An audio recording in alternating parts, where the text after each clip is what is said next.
I found myself staring at all these hidden details on the Bell UH-1 Huey. To learn more about him, I brought in a former Huey pilot. Hi, I'm Matthew Burchette, and I am standing in front of an amazing and iconic American war machine, the UH-1 Huey. Everybody knows it. Everybody's seen Apocalypse Now. But today, we have an incredibly special guest, Cal Cam, who flew Hueys in Vietnam. Cal, thank you so much for being here today. What I'd love to do is just kind of do a walk around and get your thoughts and feelings on this particular aircraft and give us some insight of what it was like to actually fly this bird. Okay, well, thanks for inviting me. Oh, you bet. I'd love to do that for you. And we'll start right here. Awesome. I want to compliment the team who restored this aircraft because it looks just like it did in Vietnam. Seriously, it looks exactly like it did. When it came to Vietnam, though, there were some things that we did do to it. We took these doors off, this door, and we took that sliding back door off. We also removed all the seats that were in here. The only seats that we left in the back are the two jump seats, one which the crew chief operated, or sat in and operated the M60 on this side, and the door gunner on the other side with that other M60. What's amazing to me is that you actually got the real fire extinguisher. That was, like I said, you did a great, whoever restored this really paid attention to detail. So these fire extinguishers were used anytime you started the engine. So here's the protocol for crew chiefs. We're ready to start the engine. The crew chief comes in here, unsnaps this, carries a fire bottle with him, walks in front of the helicopter, looks on both sides, make sure there's nobody back there, gives the pilot the thumb up.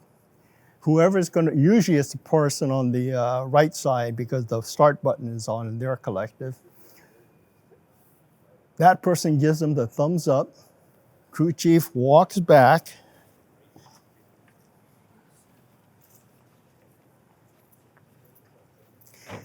And I cannot slide this forward because the gun is in the way. As this little thing which says extinguisher, they push that little flap door in. They stick the fire extinguisher nozzle in there, hold it, wait till the engine, the rotor blades are spinning at RPM, and when everything looks like there's no fire, they then pull it out and put the fire extinguisher back. And they did that whenever there was time. Now, in Vietnam, after a mission, we sat down waiting for another mission. We'd sit down in front of a fire base. We have all our switches set, so we don't have to run through a pre-check anymore. The only thing we have to do is hit the button. And that's the only time the crew chief does not grab that fire bottle. Wow. It's when we have to go through the whole process, the crew chief will grab the bottle. Yep. Anytime we sat on the ground, we're waiting for our next mission, we always left one person, one pilot sits in the seat. No kidding. So that when we get the call to come up, and that call usually comes to the lead ship, Chalk 1. Chalk 1 pilot would just go up like this. Anybody sitting in the seat will hit the start button. That start button, everybody hears the helicopter starting up. Then they come running back to the helicopter. So by the time everybody gets back to the helicopter, the blades are up at flight speed, and we just pull pitch. So I would say no more than 3 minutes, 3 to 5 minutes. Wow, that's impressive. Yeah. What unit were you with? I was with the 240th Assault Helicopter Company, based in Bearcat, which is in 3 Corps. Our call signs were Greyhound. Oh, nice. Yeah. And our gun platoon was called Mad Dogs. Yeah. I flew roughly about 55 years ago. Okay, and I was about 20, 25 pounds lighter than I am now. But in Vietnam, we did not have ladders near our helicopters because they'll blow away when we brought it to a hover. But in those days, part of the pre-flight is to inspect the tail rotor up on the top there. Okay. But that means we have to get up there And so what in those days, and I know, I do not just me, every single helicopter pilot I know in Vietnam is able to do this. They hold on to this still, they grab onto this, and they jump, literally jump up onto this, on this, what we call the stinger. That's impressive. Yeah. Keeps you limber, that's for sure. Keeps you limber. And that antenna up there is the FM communication antenna. Okay. And so that allowed you to stay in contact with ground troops and all that kind of stuff. Correct. Okay. And our air-to-air frequency, we always used FM. Okay. FM frequencies. So we want to move forward. People wonder what this is for, and it's a horizontal stabilizer. And what it does, if it wasn't for this, if the helicopter was flying forward, you'd be flying like this forward. This pushes the tail down. And there are cables in here that is hooked to the cyclic. So it does move. Oh, so I always thought that was fixed. No, it's not. No kidding. If you could get and see the pan, that's part of the pre-flight, is that there's a door that's in there, and we have to stick our head in the door, make sure all the cables are not frayed and what have you, and all the bolts are holding this tail boom onto the main body of the helicopter. So as you pull pitch, this kind of rotates. Right, it's more hooked to your cyclic. So as you push the cyclic forward and you increase your speed, then this will turn on you. Interesting. And it's painted this color, orange on the top, and that's how it was on the bottom. So if you crash, that maybe you'll be found with that orange color there. Now every helicopter unit had an insignia on the tail, and this let people know which unit it was. The Lancers had this kind of a white bullseye. We had a white and black cross on ours, and every unit had a different insignia, so you knew which unit the helicopter belonged to. Yeah. Now they made a number of models. The last model to be in Vietnam was known as the H model, and how you can identify an H model is it has a pitot tube, that thing that looks like a little spear on the top, to measure airspeed. It's on the roof. Any other model, they were mounted on the nose of the helicopter. So that is the way you can tell this is an H model. I have always wanted to know that. So one of the things about the H model is before this model, it was a D model. And the D model, when they had an engine failure or for some odd reason they crashed, they had a habit of catching on fire. and that was because the fuel tank was aluminum fuel tank. However, when they went to the H model, which is the fuel tank is back here, the fuel tank of the H model is right here.